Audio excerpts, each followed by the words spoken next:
नमस्कार दोस्तों, मैं सुरेंद्र प्रजापति मेरे YouTube और टेलीग्राम चैनल में आप सभी का अभिनंदन व स्वागत करता हूं। दोस्तों, अपन पढ़ रहे हैं मेवाड़ राज्य का इतिहास और मेवाड़ राज्य के इतिहास में आज अपन पढ़ेंगे रावल रतन सिंह की प्रेम कहानी। यानी समर सिंह के दो पुत्र हुए थे, रावल रतन सिंह और रावल कुंभकर्ण। रावल कुंभकर्ण के बारे में हमें इतनी सी जानकारी मिलती है दोस्तों कि उन्होंने मेवाड़ से नेपाल जाकर नेपाल के अंदर रावल शाखा की स्थापना की थी, बस इतनी सी जानकारी। और मेवाड़ शासक रावल रतन सिंह और रानी पद्मिनी की प्रेम कहानी आप सब लोगों ने देखे भी होगी और सुने भी होगी और वीडियो भी देखे होंगे, और पद्मावत इसके ऊपर एक फिल्म भी बन चुकी है, वो भी आपने देखी होगी। लेकिन आज आपको मैं यहाँ से एकदम गहराई से समझाने का प्रयास करूंगा जो अलाउद्दीन खिलजी और देवपाल जो शासक हुए थे उनकी और पद्मिनी पर जो नजर पड़ती है और उन्होंने कौन कौन दूत भेजे थे, उन दूतों के नाम साथ में लेकर मैं आपको पूरा का पूरा समझाने का प्रयास करूंगा। तो दोस्तों, ये जो कहानी जो टिकी गई है ये पद्मावत ग्रंथ के ऊपर आधारित है। काफी ग्रंथ और भी मिले हैं लेकिन पद्मावत ग्रंथ की नकल ही सब ग्रंथों में की गई है। इसके पहले जो पद्मावत से पहले कुछ मौखिक रूप से बता दिया गया है। यानी चारण कवि था एक वेन, उन्होंने रानी पद्मिनी और अलाउद्दीन खिलजी और रतन सिंह के बारे में कुछ मौखिक रूप से वृतांत बताया भी था, ऐसी जानकारी मिलती है। तो अपन जो पद्मावत ग्रंथ के आधार पर जो चलेंगे उसकी अपन बात करेंगे। आप सिर्फ कहानी को समझने का प्रयास कीजिए दोस्तों। राजा जो भी हैं, राजाओं का विवरण ऐसा ही होता है कि सारे जितने भी शासक हैं उनको दिमाग ऐसा ही होता है, जैसे दिमाग में फिट किया जाता है वो चीज वैसे ही फिट हो जाती है। तो अपन यहां से चर्चा करेंगे मेवाड़ का शासक, और मेवाड़ का शासक कौन है। पहले आप बेसिक समझिएगा, मैं आपको बताऊंगा बेसिक। तो दोस्तों, ये अपना यहाँ से क्षेत्र पड़ता है। पहले आपको मैं कुछ नाम वगैरह बता देता हूँ। यानी ये जो क्षेत्र पड़ता है दोस्तों, ये क्षेत्र अपना पड़ता है मेवाड़। कौन सा क्षेत्र पड़ता है? मेवाड़ पड़ता है। और दोस्तों, अपने इसके समकालीन स्थितियों की कुछ अवलोकन करेंगे। ये मेवाड़ पड़ता है और ये दोस्तों अपने यहाँ पर एक क्षेत्र पड़ता है। इस क्षेत्र का नाम है दोस्तों दिल्ली। क्या नाम है? दिल्ली पड़ता है। और यहाँ दोस्तों एक क्षेत्र पड़ता है, इस क्षेत्र का नाम है सिंहल द्वीप। क्या नाम है? सिंहल द्वीप। सिंहल द्वीप। और दोस्तों यहाँ ये मेवाड़ का ही पार्ट मान लेते हैं अपन। यहाँ एक क्षेत्र और पड़ता है, बीच में मान लेता हूं मैं, यहाँ मान लेता हूं। यहाँ एक क्षेत्र और पड़ता है, इस क्षेत्र का नाम है कुंभलमेर। कुंभलमेर। तो दोस्तों इसकी अपन अलग अलग तरीके से बात करेंगे। सारे पहले शासकों का वर्णन जानेंगे और फिर उनके ग्रंथों की बात अपन करेंगे। वैसे तो दोस्तों आपने सुना ही होगा कि राजा जो होता है उसके ऊपर कभी भी इतना ज्यादा विश्वास नहीं करना चाहिए कि सूत्या शेर जंगल कहाँ राजा, उसे जगाना ना चाहिए भाई, उसे जगाना ना चाहिए। राजा जोगी अग्नि जल से प्रीत लगाना ना चाहिए। दे विश्वास किसी के ऊपर घात लगाना ना चाहिए भाई, घात लगाना ना चाहिए। पर नारी के सपने में भी हाथ लगाना ना चाहिए। यानी राजाओं के ऊपर राजा जोगी अग्नि जल से प्रीत लगाना आना चाहिए। जैसे वर्तमान में कहते हैं पुलिस वालों से प्रीत नहीं करनी चाहिए। ये दोस्तों में रोमांटिक टॉपिक है, रोमांटिक तरीके से, जैसे ऑफलाइन से थोड़ा सा कम रोमांटिक आपको पढ़ाऊंगा। जैसे ऑफलाइन में तो ज्यादा रोमांटिक हो जाते हैं क्लास के अंदर, और वैसे अपन थोड़ा सा रोमांटिक करके पढ़ाऊंगा, आप ऐसे मत समझिएगा। मेवाड़ इतिहास का जो शासक हुआ है उसका नाम है दोस्तों रतन सिंह। क्या नाम है? रतन सिंह। रावल रतन सिंह पूरा नाम लिखेंगे। यानी क्या नाम लिखेंगे? रावल रतन सिंह। क्या नाम है? रावल रतन सिंह। तो दोस्तों रावल रतन सिंह की अपन पहले दो बात करेंगे कि जो रावल रतन सिंह हुआ था इसने लगभग 13 शादी करने का उल्लेख मिलता है। लगभग मेवाड़ का 36वां शासक ऐसे मानते हैं। यानी 13 शादी करने का उल्लेख मिलता है।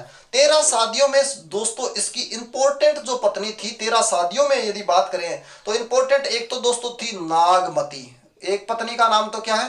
नागमती। और दूसरी पत्नी का नाम क्या है? प्रभावती।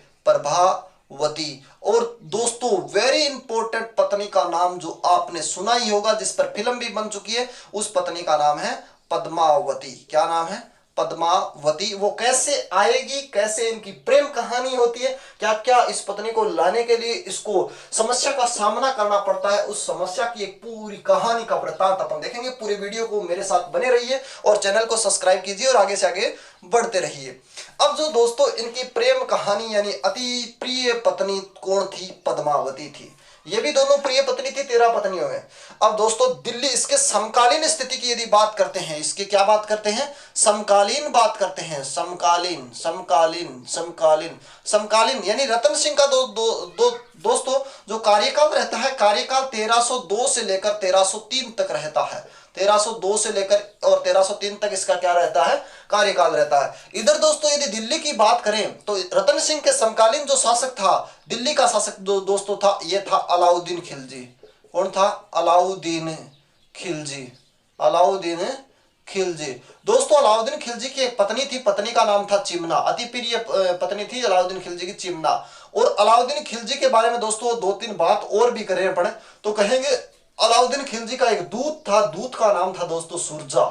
क्या नाम था, सुरजा। और दोस्तों इसकी यदि बात करें, एक दूती थी इसके पास में, एक लड़की थी दूतनी, उसका नाम था दोस्तों आशा। आशा रखे करती दोस्तों, आशा बड़ी वकील होती है। आशा यानी सब्र रखनी पड़ती है, कोई भी काम को शांति से हर चीज प्राप्त करते हैं कि सब्र रखो ये मुसीबत के दिन है गुजर जाएंगे, सब्र रखो ये मुसीबत के दिन है गुजर जाएंगे, जो आज मुझे देखकर हंसते हैं कल वो मुझे देखते ही रह जाएंगे। इस प्रकार से दोस्तों आशा तो रखनी पड़ती है, आस बिना के हुआ। आगे दोस्तों देखिएगा, कुंभलमेर का शासक जो था दोस्तों, यहाँ का एक शासक था, शासक का नाम था देवपाल। क्या नाम था, देवपाल। मैं आपको पूरी कहानी समझाने का प्रयास करूंगा। देवपाल, कुंभलमेर का शासक कौन था, देवपाल, जो रतन सिंह के समकालीन था और दुश्मन भी था इसका। और इधर दोस्तों सिंहल द्वीप को कहा जाता है दोस्तों श्रीलंका। क्या कहा जाता है, श्रीलंका। वर्तमान में क्या कहते हैं, श्रीलंका। 7 समुद्र पार लंका जाइए हो, यानी वहां पर बजरंग बली गए थे, भगवान राम गए थे, और यहाँ का शासक एक रावण जो 14 शास्त्रों का ज्ञाता भी हुआ था। सिंहल द्वीप का दोस्तों एक शासक था, उसका नाम था सिंहल द्वीप का शासक का नाम है दोस्तों गंधर्व सेन। क्या नाम है, गंधर्व सेन। दोस्तों मैं इस इतिहास की पूरी जानकारी बताने का प्रयास करूंगा। गंधर्व सेन शासक है, और इसकी पत्नी का नाम है दोस्तों, पत्नी का नाम है दोस्तों चंपावती, चंपावती। इस पत्नी का क्या नाम है, चंपावती। दोस्तों इसी की एक पुत्री का नाम मिलता है दोस्तों, इसकी एक पुत्री है, पुत्री का नाम क्या है, पुत्री का नाम मिलता है दोस्तों पद्मावती। क्या नाम मिलता है, पद्मावती को दोस्तों अपन क्या कहते हैं, पद्मनी कहते हैं। क्या कहते हैं, पद्मनी कहते हैं, रानी पद्मनी कहते हैं। दोस्तों ध्यान रखिएगा, पद्मावती विश्व सुंदरी महिला विख्यात थी, विश्व सुंदरी थी, बहुत ही सुंदर थी। और पद्मावती जो थी, पद्मावती के पास में दोस्तों एक तोता हुआ करता था, उस तोते का नाम था हीरामन। क्या नाम था, हीरामन तोता था। हीरामन तोते को दोस्तों हिंदुओं का आकाश लोचन भी कहा जाता है। ये आदमी की हूबहू बोली बोलता है, जिस प्रकार आदमी बोलता है उसी प्रकार ये तोता बोलता है, जैसे आप कहोगे वैसे बोलता है। हर प्रकार की शैली को समझता है और अपने को समझाने का प्रयास करता है। बड़ा ही रोमांटिक और विचित्र तोता था ये पद्मनी के पास में था। दोस्तों इसी के दरबार में पद्मनी के चाचा और भतीजा भी रहा करते थे। चाचा भतीजा, पद्मनी के चाचा भतीजा। चाचा का नाम था गोरा और भतीजा का नाम था, भाई का नाम था बादल। गोरा और बादल भी पद्मनी के दरबार में रहे करता। बात भी अपन अठू काम की है दोस्तों। तो इस मैप को आप समझने का प्रयास कीजिए, मैं आपको पूरा का पूरा समझाने का प्रयास करूंगा। नेक्स्ट दोस्तों अपन कहेंगे रावल रतन सिंह और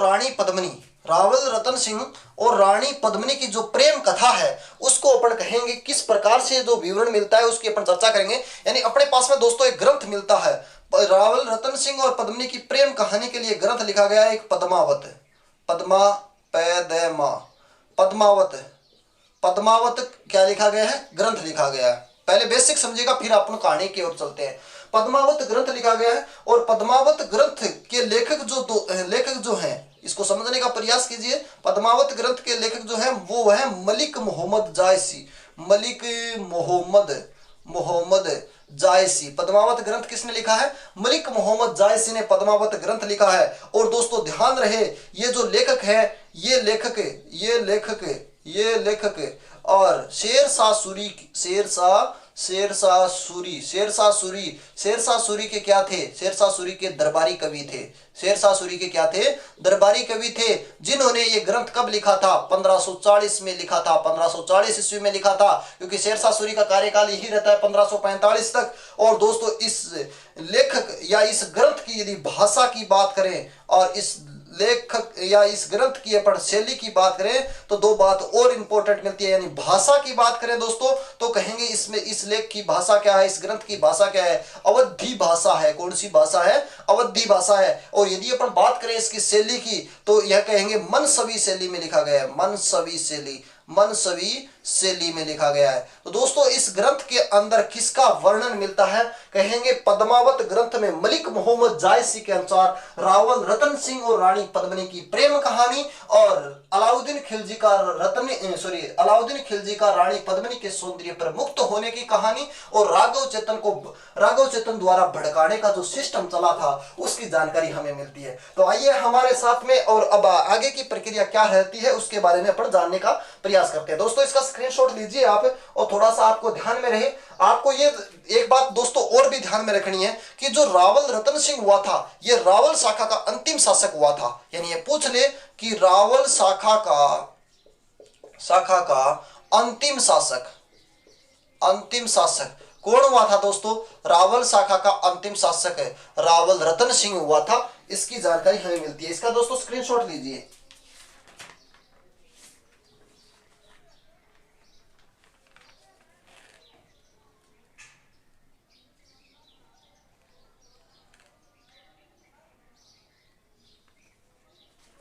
एक दोस्तों इसमें एक बात और आप ध्यान रखिए, मेरे याद आई है। यानी इसके पास में भी एक दूती थी, कुमुदती कुमुदती नाम की एक दूती बिंगो भी आगे काम में लेसियोखिया के बात करें उस बात को अपन ध्यान में रखिए। इसका दोस्तों आपको स्क्रीनशॉट लेना था। इसके बाद में मैं आपको थोड़ी सी मौखिक बात और बता देता हूं। दोस्तों कहा जाता है कि पद्मावत जो ग्रंथ था, पद्मावत ग्रंथ से पहले एक चारण कवि था, कवि वेन। चारण कवि वेन ने पद्मावत ग्रंथ से पहले भी इस रतन सिंह और पद्मिनी और अलाउद्दीन खिलजी का जो प्रेम कहानी जो रहती है या अलाउद्दीन खिलजी का पद्मिनी के ऊपर मुक्त होने की कहानी और रतन सिंह और पद्मिनी की प्रेम प्रसंग की कहानी का मौखिक रूप से वर्णन कर दिया था। एक दोस्तों अलाउद्दीन खिलजी के समकालीन ही माना जाता है एक जैन आचार्य हुआ था, उसका नाम था ककुक सूरी ने एक ग्रंथ लिखा था। ग्रंथ का नाम था नाभिनंदो द्वार में इन्होंने रावल रतन सिंह और अलाउद्दीन खिलजी के युद्ध का वर्णन और अलाउद्दीन खिलजी का रानी पद्मिनी के सौंदर्य पर मुक्त होने का वर्णन कुछ अपने ग्रंथ के आधार पर बताया गया है। ऐसी जानकारी भी हमें यहां से मिलती है। दोस्तों एक बात दोस्तों आप और भी ध्यान रखिएगा, ये जो पद्मावत ग्रंथ जो लिखा गया है मलिक मोहम्मद जायसी द्वारा, इसको काल्पनिक माना है। क्या माना है? काल्पनिक माना है। किसने माना है? डॉक्टर गौरीशंकर हीराचंद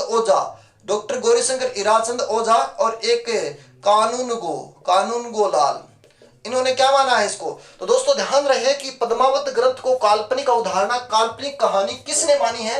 तो कहेंगे डॉक्टर गौरीशंकर हीराचंद ओझा, जिसे राजस्थान इतिहास का वास्तविक पिता कहा जाता है, जिन्होंने राजस्थान इतिहास, कर्नल टोड ने राजस्थान का इतिहास अंग्रेजी में लिखा था, जिसे राजस्थान इतिहास का पिता कहा जाता है। और राजस्थान इतिहास का वास्तविक पिता की यदि बात करें तो डॉक्टर गौरीशंकर हीराचंद ओझा को कहा जाता है। और इन्होंने पद्मावत ग्रंथ को क्या माना है? काल्पनिक माना है। दूसरा कानून गो लाल ने भी इस ग्रंथ को क्या माना है?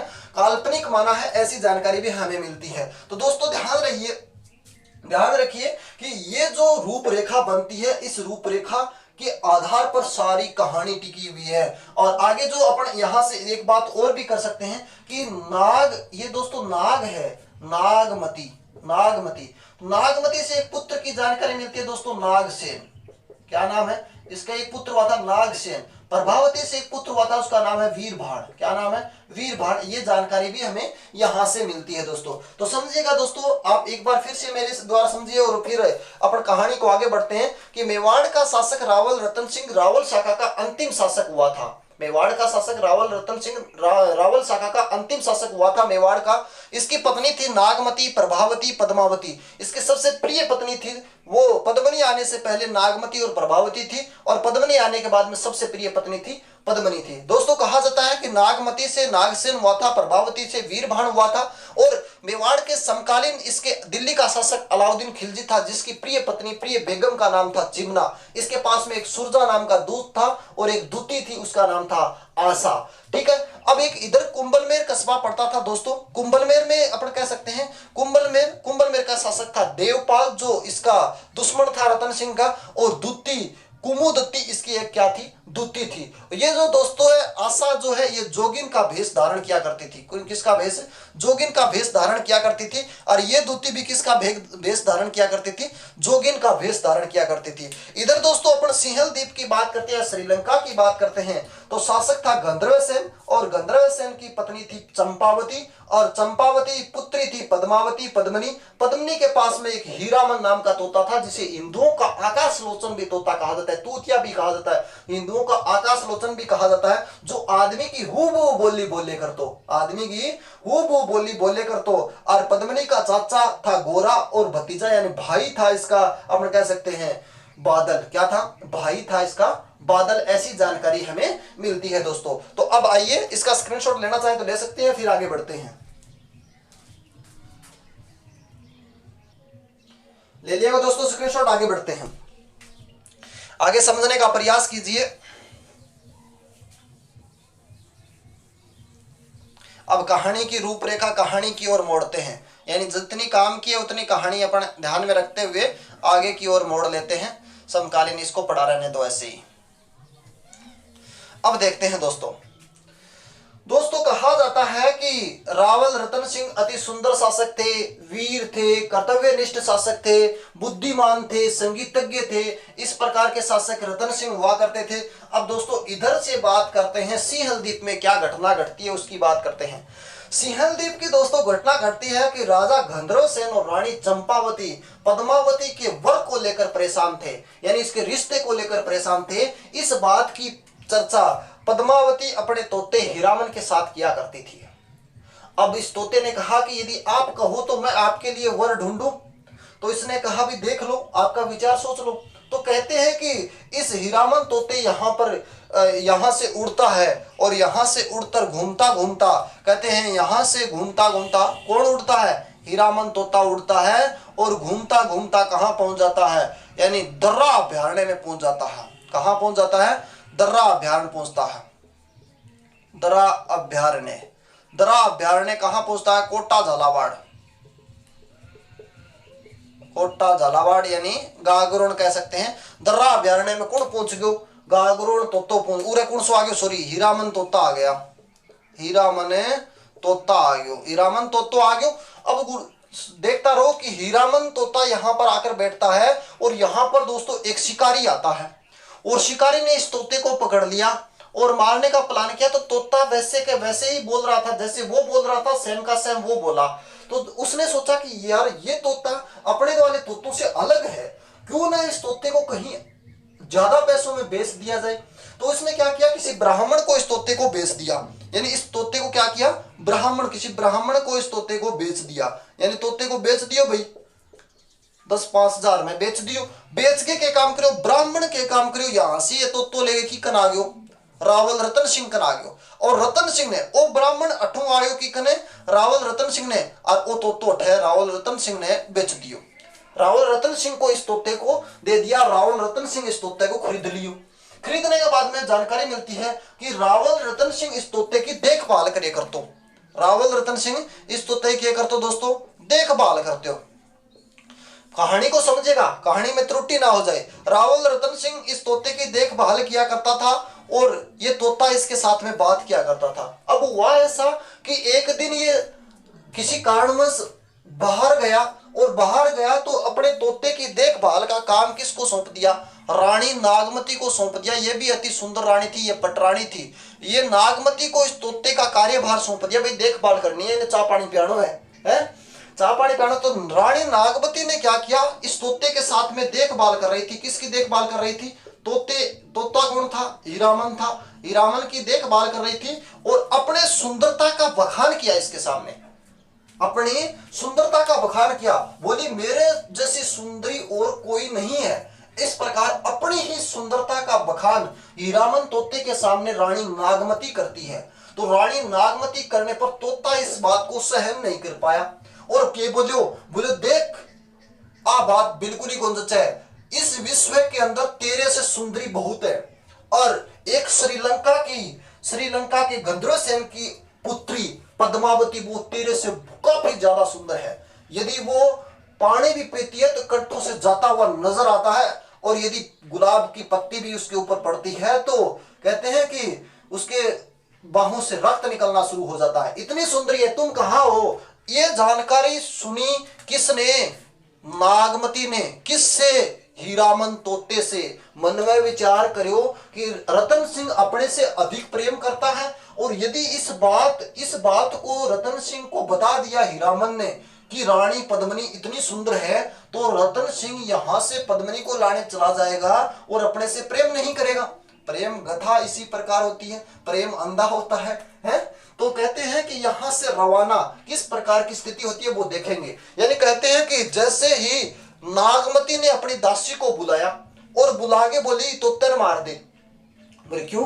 वो ये सुंदरता का बखान कर रहा है फालतू में, वो बता रहा है फिर राजा मुझसे प्यार नहीं करेगा, उससे प्यार करने लग जाएगा। इस प्रकार से कहते हैं कि उस दासी ने क्या किया, इस तोते को छुपा लिया। इस तोते को छुपा लिया और रानी को बोली कि मैं तोते ने मार दी हूं। अब घटना क्यों हुई कि शाम को राजा जी घर आया। घर आता ही राजा तोते ने देखता है राजा कहे कि तोतो उठ गयो। तो राजा को गुस्सा आया, तो धीरे से दासी ने उस तोते को ला जाकर राजा को दे दिया। अब तोते से राजा ने ये घटना पूछी, भाई ये क्रियाकलाप हुआ कैसे? तो राजा ने बताया कि तोते ने बताया कि आपकी रानी नागमती अपनी सुंदरता पर घमंड कर रही थी, तो मैंने उसको सच बता दिया। बोले क्या सच बताया तूने?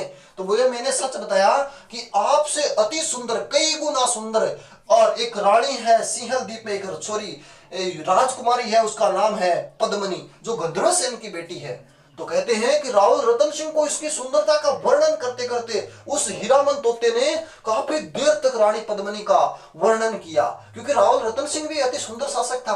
वर्णन किया तो रतन सिंह उस तोते की यानी हीरामन तोते की वर्णन से ही या रानी पद्मिनी के सौंदर्य की बात सुनकर ही बेहोश हो गया। अब इस घटना की जानकारी मिलती है कि जैसे ही ये तोता रतन सिंह को वापस होश आता है, तो कुछ इतिहासों के अनुसार जानकारी मिलती है कि रतन सिंह यहां से जोगी का वेश धारण करता है, यानी तोते को साथ में लेता है और रतन सिंह यहां से रवाना होता है। और किस वेश में? जोगी वेश में। जोगी वेश में कौन है? रतन सिंह। जोगी वेश में कौन है? रतन सिंह। रावल रतन सिंह जोगी वेश में इस तोते को हीरामन को साथ में ले लिया और हीरामन को साथ लेकर कहां पहुंचते हैं? यानी यहां से रवाना होते हैं। कहां से?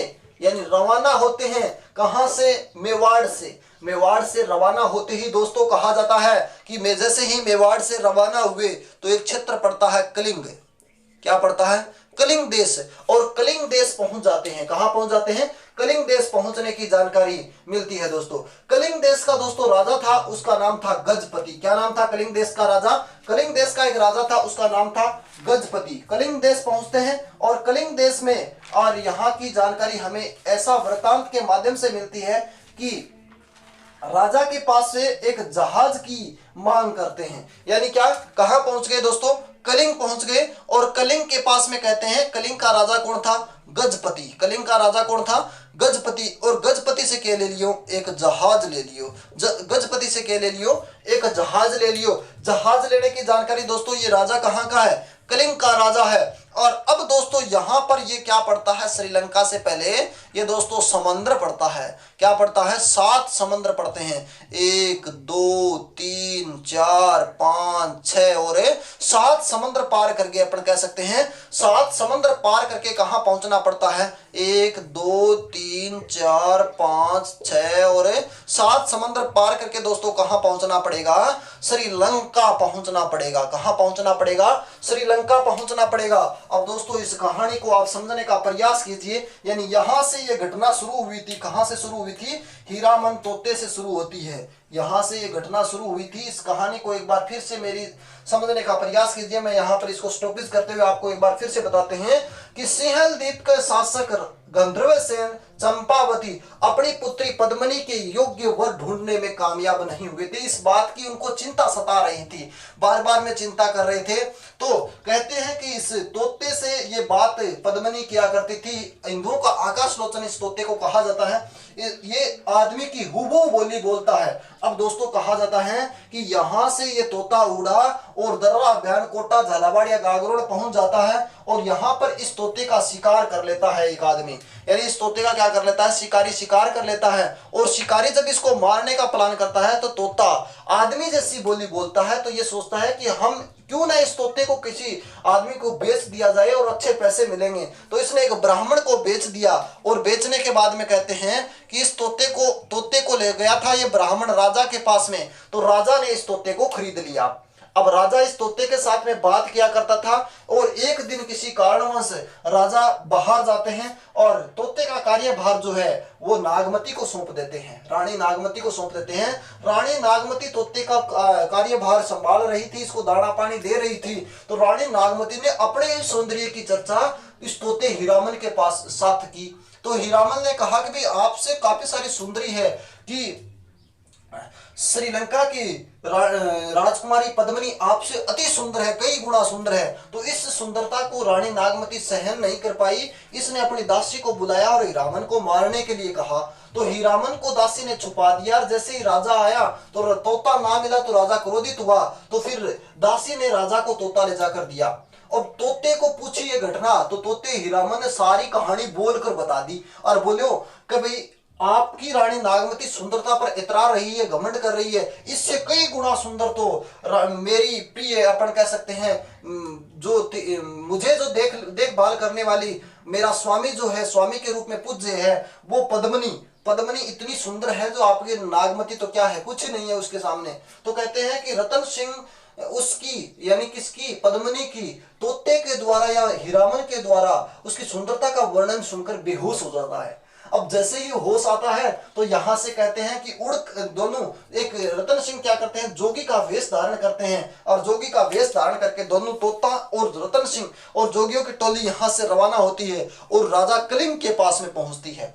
कलिंग के पास में पहुंचती है और कलिंग का राजा था गजपति। गजपति से एक क्या लेते हैं, जहाज लेते हैं पानी वाला, और पानी वाला जहाज लेकर 7 समुद्र पार जाते हैं। कहां जाते हैं, 7 समुद्र पार जाने की जानकारी मिलती है। और 7 समुद्रों के बारे में हमें उल्लेख मिलता है कि समुद्र में कह सकते हैं 4 समुद्र और क्षीर समुद्र और दधी समुद्र, उदधी समुद्र और किलकिला समुद्र और मानसरोवर समुद्र, यानी 7 समुद्र है। एक तो कहेंगे 4 समुद्र, क्षीर समुद्र, दधी समुद्र, उदधी समुद्र, किलकिला समुद्र और एक समुद्र का नाम मिलता है मानसरोवर समुद्र। ये 7 समुद्र पार करके और कहां पर पहुंच जाता है, श्रीलंका पहुंच जाता है। अब श्रीलंका पहुंचने की स्थिति देखिए आप कैसी बनती है, आगे क्या रूपरेखा बनती है, किस प्रकार की स्थिति आती है, उस स्थिति को आप यहां तक थोड़ा सा और समझने का प्रयास कीजिए। दोस्तों इसकी शादी तक की बात करेंगे आज अपन, उसके बाद की बात अपन कल की क्लास में करेंगे। यानी यहां पर पहुंचता है और पहुंचते ही दोस्तों यहां श्रीलंका की बात करते हैं। श्रीलंका पहुंच गया और श्रीलंका पहुंचने के बाद में यहां देखो इस बाग में आ जाता है। यहां पर श्रीलंका का एक क्या था दोस्तों, एक बाग था और बाग के अंदर दोस्तों एक मंदिर बना हुआ था। उस मंदिर का नाम था दोस्तों शिव मंदिर। किसका मंदिर था ये, शिव मंदिर था। किसका मंदिर था, बाग में शिव मंदिर आ जाता है। शिव मंदिर में मतलब जैसे ही श्रीलंका पहुंचा तो रतन सिंह कहाँ गया, यहां पर कौन आ गया, रतन सिंह आ गया जोगी वेश में। रतन सिंह जोगी बनकर आया था और साथ में कौन था, हीरामन तोता था। साथ में कौन था, हीरामन तोता था। अब दोस्तों देखिएगा घटना आपको यहां तक, यानी 7 समुद्र पार एक जहाज की सहायता से और रतन सिंह कहां आ जाते हैं, एक बगीचे में पहुंचते हैं। कहां पर, श्रीलंका में एक बगीचे में पहुंच जाते हैं और बगीचे में क्या बना हुआ था, एक शिव मंदिर बना हुआ था। क्योंकि श्रीलंका में रावण जो था, रावण ही भगवान शिव का भक्त था, तो शिव मंदिर तो मिलने ही है। शिव मंदिर में पहुंच जाता है। अब दोस्तों शिव मंदिर में रतन सिंह एक जोगी के वेश में पहुंचता है और साथ में हीरामन तोता है। जोगी के वेश में रतन सिंह शिव मंदिर में जाकर पद्मिनी को प्राप्त या देखने के लिए, यहाँ यानी उससे विवाह करने के लिए, देखने के लिए शिव जी से प्रार्थना या पूजा अर्चना करना शुरू कर देते हैं। इधर से दोस्तों ये हीरामन जो तोता है, ये जो हीरामन तोता है, इसकी जानकारी हमें क्या मिलती है कि हीरामन तोता रतन सिंह को बाग के अंदर छोड़कर और कहां आ जाता है, पद्मिनी के पास में आ जाता है। इस लाइन को आप समझने का प्रयास कीजिए कि हीरामन तोता रतन सिंह को शिव मंदिर में छोड़कर कहां आ जाता है, पद्मिनी के पास में रहता है और पद्मिनी को इसके बारे में सारी बात बताता है। तो पद्मिनी ने कहा कि आपके जोगी को कहो कि जोगी वेश में राजा मेवाड़ के राजा रतन सिंह को लेकर आया हूं मैं, अति सुंदर वो राजा है, आपके योग्य वर है पद्मिनी। तो पद्मिनी इस बात को मानती है, लेकिन उससे मिलने के लिए तारीख कब निश्चित होती है, यानी कहती है पद्मिनी हीरामन को कहती है कि जाओ उसको कह दो कि वसंत पंचमी के दिन, कब, वसंत पंचमी के दिन मैं इसी मंदिर में पूजा करने के लिए आऊंगी, वसंत पंचमी के दिन मैं इसी मंदिर में पूजा करने के लिए आऊंगी। तो कहते हैं कि दोस्तों कि जैसे ही हीरामन तोता वापस जाकर रतन सिंह को यह बात बताता है कि आप अपनी पूजा अर्चना जारी रखें और वसंत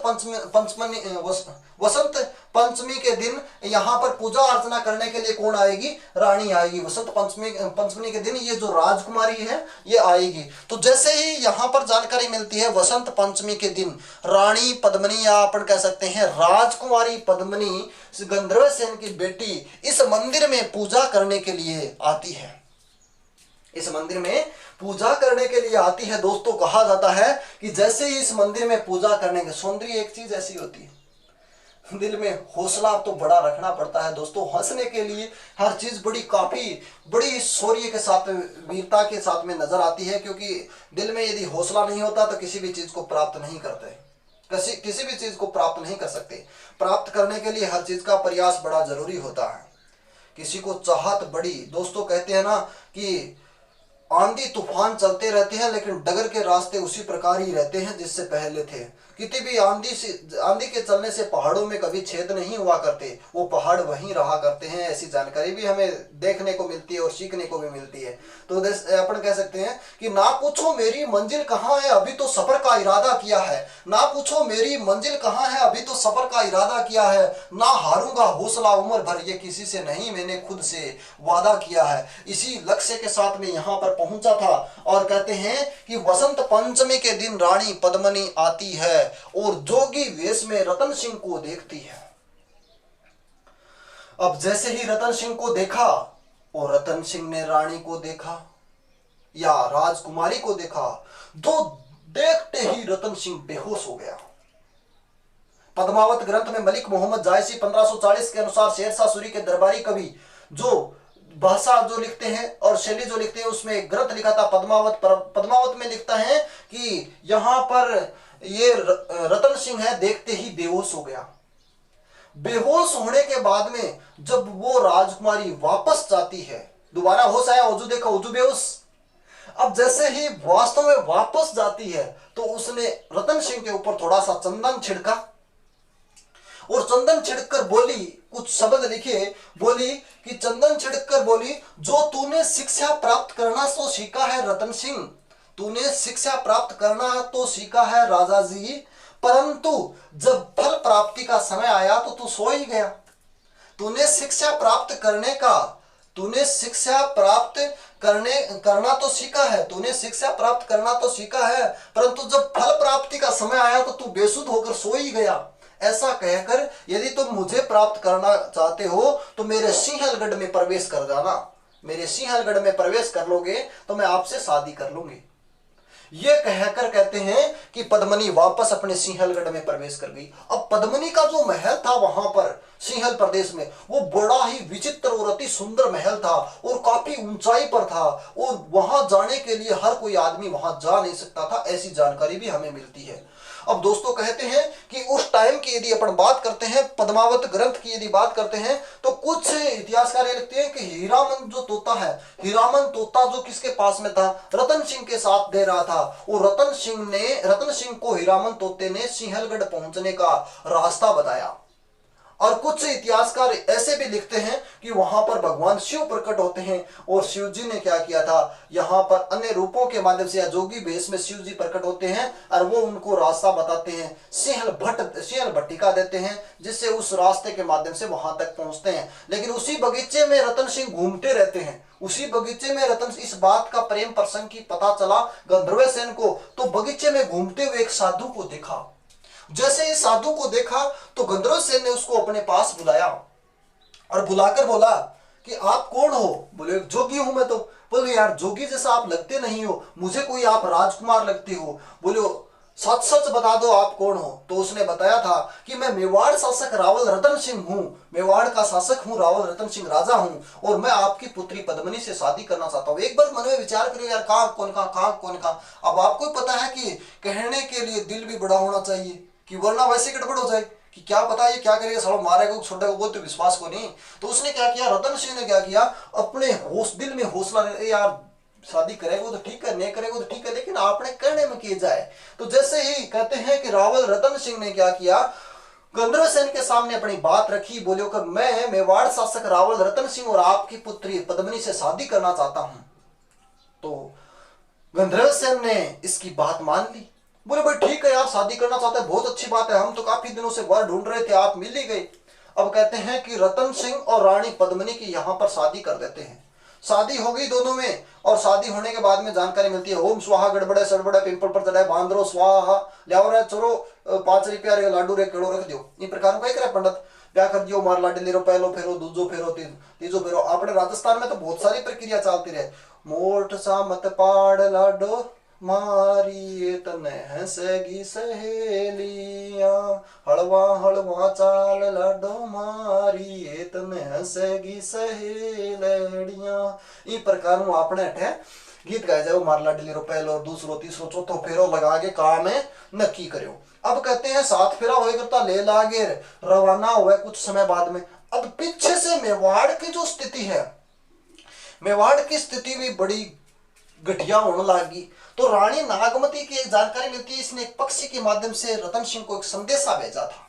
ऐसी जानकारी मिलती है कि एक नागमती ने एक पक्षी के माध्यम से रतन सिंह को संदेशा भेजा था कि वो जहां भी हैं वहीं भी हैं, यानी श्रीलंका गए होंगे पद्मिनी प्राप्त करने के लिए। तो वहां उनको बताओ कि अब अपने क्षेत्र चलो और वहां के राजकार्य को संभालो, स्थिति बड़ी गंभीर हो रही है। तो इस प्रकार की घटना, यहां से रावल रतन सिंह पद्मिनी से शादी करके वापस रवाना होते हैं, और इन समुद्रों के अंदर रतन सिंह को किस स्थिति का सामना करना पड़ता है, और किस प्रकार से रावल रतन सिंह और पद्मिनी दोनों बिछड़ जाते हैं, और बिछड़ने के बाद में दोनों एक कैसे होते हैं, और मेवाड़ पहुंचने के बाद में राघव चेतन की क्या प्रक्रिया रहती है, और एक दूसरा जो शासक बताया था देवपाल की क्या प्रक्रिया रहती है, दिल्ली शासक अलाउद्दीन खिलजी की क्या प्रक्रिया रहती है, ये अपन नेक्स्ट वीडियो में चर्चा करेंगे। नेक्स्ट वीडियो में बात करेंगे पार्ट 2 के अंदर। तो दोस्तों यहां तक मैंने आपको बहुत ही गहराई से समझाने का प्रयास किया है, और यदि इस वीडियो को आपको कुछ समझ में नहीं आया तो एक वीडियो को बार बार देखने की कृपा करें।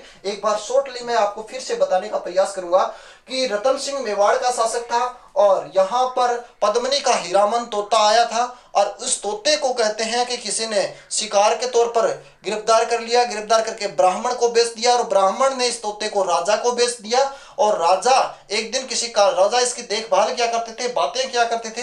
एक दिन राजा किसी कारण से बाहर जाते हैं, नागमती को इसका कार्यभार देते हैं, और नागमती ने तोते के सामने अपनी सुंदरता का बखान किया। तोते से इस बात का सहन नहीं हुआ, और तोते ने क्या किया, पद्मिनी के बारे में बता दिया। तो रानी ने गुस्सा होकर अपने सौंदर्य पर मुक्त हो, अपने सौंदर्य की चर्चा बड़ी मानकर कहते हैं कि तोते को मारने के लिए दासी को बोल दिया, और दासी ने तोते को छुपा कर रखा। जैसे ही राजा आया तो राजा को तोता दे दिया। राजा ने तोता से बात पूछी तो तोते ने पद्मिनी के सौंदर्य का वर्णन किया, तो राजा बेहोश हो गया। और जैसे ही जोगी वेश बनाकर रतन सिंह और हीरामन तोते के साथ में रवाना होते हैं, यहाँ से कलिंग क्षेत्र पहुंचते हैं। कलिंग क्षेत्र के राजा गजपति से एक पानी वाला जहाज लेते हैं, जहाज में बैठकर 7 समुद्र पार कहते हैं कहां पर आ जाते हैं, श्रीलंका के बाग में आ जाते हैं। बाग में रावल रतन सिंह शिव मंदिर में पूजा अर्चना करते हैं पद्मिनी के लिए, और हीरामन तोता उड़कर संदेश लेकर जाता है पद्मिनी के पास। पद्मिनी कहती है कि मैं वसंत पंचमी के दिन मंदिर में पूजा करने के लिए आऊंगी, तब देखूंगी। तो कहते हैं कि इसने संदेशा दे दिया कि वसंत पंचमी के दिन पद्मिनी यहां पर आएगी।